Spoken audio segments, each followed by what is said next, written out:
Okay, so today I'm going to be doing something that you should never ever do. I'm going to be doing a book report on a book I haven't finished reading yet because I don't think that I have to. The reason that I'm doing it is because I don't actually think that I could function properly having read the entire thing, seeing as reading 123 pages, which is most of it, actually made me so mad I wanted to kill something. Today I will be reading Go Ask Alice.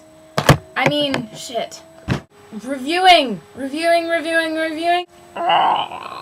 has made me not even be able to talk anymore. So for people who don't actually know about this book, it says The Real Diary right here, which is backwards, yay. It's the real diary of a teenage drug addict, which is not true!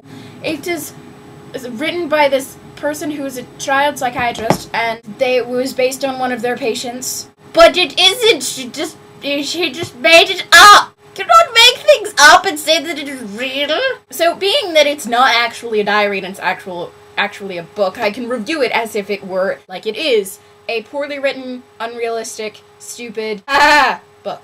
This book has turned me into a monster of rage. So it says, Epilogue. The subject of this book died 3 weeks after her decision not to keep another diary. Her parents came home from a movie and found her dead. They called the police and the hospital, but there was nothing anyone could do. Was it an accidental overdose, a premeditated overdose? No one knows, and in some ways the question isn't important. What must be of our concerns that she died and that she was only one of thousands of drug deaths that year. That may be true that there were thousands of drug deaths that year, but she wasn't one of them because she doesn't exist. And it is so rude to make people feel bad and parents to relate to a thing that isn't real, and it's rude to make something up. There are parents who actually came home to their dead child, and did not happen! She writes this completely unrealistic character. I am so surprised that it took people so long to find out that it was not real! Oh, I knocked something over. Whoops.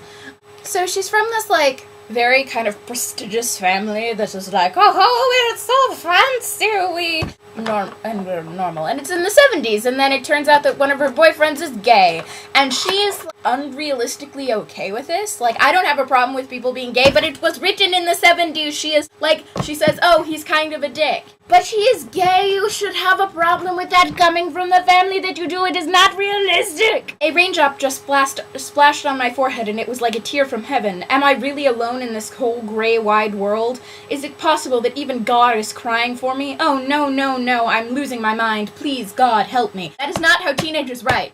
Well, first of all, why would you just write no in your diary? You don't stutter in your diary. You don't do that. And she does it a lot. And no druggy acts like she does. She's just she goes on and off like it's nothing. And then she finally figures out that she's addicted. But she's not addicted to the heroin she had. No. Because heroin isn't addictive. Screw that. She's addicted to the pot and acid. What? Oh! Pot maybe, but I know for a fact that LSD, acid, not addictive! And I know that heroin is very addictive. She, does heroin a few times and then she, take or leave it. That's not how life works. Stupid. All she wants to do is get hitched. She just... no, I dropped it. All she wants to do is get married. What? She's doing drugs and I want to go home and get married to a nice boy, and I still, even though I've had sex multiple times, I still feel like I haven't, and I long for just a simple kiss on the doorstep. I'm sorry, this book makes me really mad. Whatever. Oops. The reason I know this is not a teenage girl, even in the 70s, she talks about loving her period. That is something she really enjoys.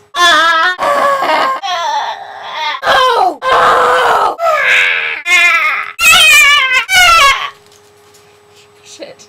That's gonna take a really long time to clean up. I'm not glad I did that. Regret. This is what regret feels like. Yeah, they're everywhere. Just in case anyone was wondering what true regret feels like, it's cleaning up a bunch of rose petals that you threw all over the room in a giant fit of rage. Just, if you were wondering.